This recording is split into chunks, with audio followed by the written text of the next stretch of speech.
Hey guys, RCT3 Crashes 100 here, and I'm here with another APMEX unboxing. If you notice that there are some lighting issues, that is because there are some. Virtually all the bulbs and the light that I normally use to light up this shot here, my my workspace, which is just the ceiling lamp, have blown. There are 4 light bulbs and currently only one of them is shining, so the light levels aren't as good as you would expect. But yes, we're here at last with another APMEX unboxing, and there are a few things in here that I've been wanting to get hold of for a very long time. So as you can see at the back here, that I can't fully get in frame, we have this very tasteful looking wallet here, or I guess envelope. So that means we got some notes inside. So let's get started. Let's open this up right now. First of all, and I'm not going to try and get this out because they've kind of packed it in quite tightly. I'll try and do that off screen. We have a Series 681 10-cent military payment certificate here with a nuclear submarine design on the front. I forget exactly what design or what class of submarine this is meant to be, as the focus there screws up. It's one of the ones that was around in the 1960s, as far as I remember, because this is when this was made. And on the reverse here, we have an astronaut above the Earth. There are other notes in this series I would really like to get. One has Super Sabre fighter jets, and one has a B-52 Stratofortress.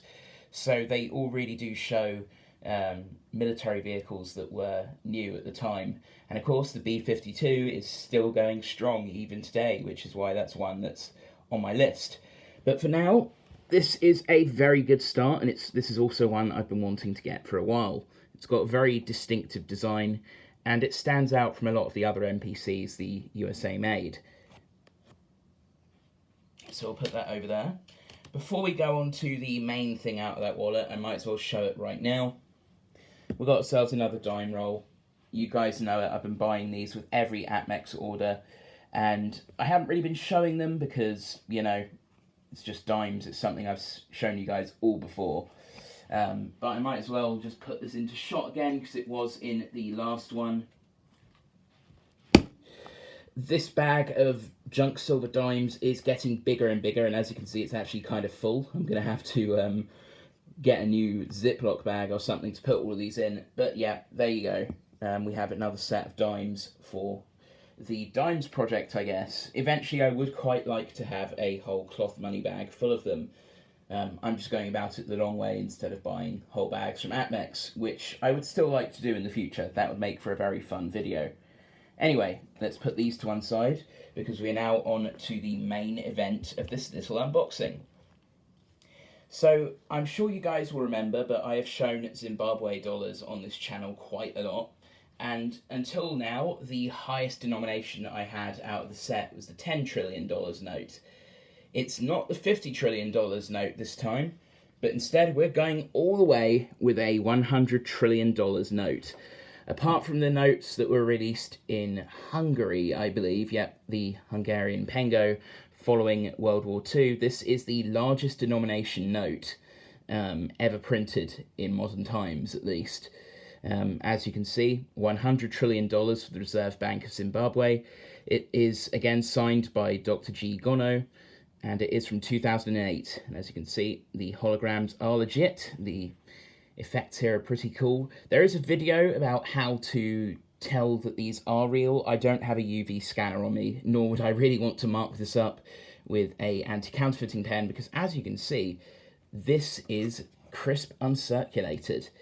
So, of course, we have Victoria Falls and a Cape Buffalo on the reverse, as usual, with this really neat anti-counterfeiting measure here that if you hold it up with a light behind it, that would show the complete number. And, yeah, I've been wanting to get hold of these for a long time. APMEX was selling them at a pretty good price, so I thought I'd make the jump. These are currently being scalped on eBay for ridiculously expensive prices, like way more than they're actually worth on the market. At the moment, the average price I see from reputable sellers online on eBay is about $150. I think I picked up this one for about that much on APMEX. Forgive me if I'm wrong, but I know it was in that sort of ballpark. The ones on eBay I'm seeing being sold are for about $300. And there's a lot of fakes out there as well. People are doing fantasy notes of these, like $100 nonillion, and marketing them as real. So that kind of sucks. But anyway, as mentioned, I now have another note for the collection, and it's one that I've been wanting to get for a very long time. So before this gets too dusty, I'm going to put this back in its little plastic wallet that it came in, and we will move on to the last two items. So I'll just put this in here. Let's do that now.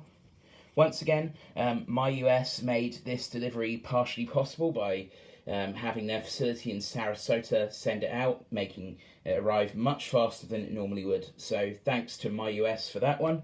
Other parcel forwarding services are available. So, of course, last year saw the death of Queen Elizabeth II and the accession of Charles III to the throne. And since a couple of days ago was the coronation, what better time than to show off some slabs.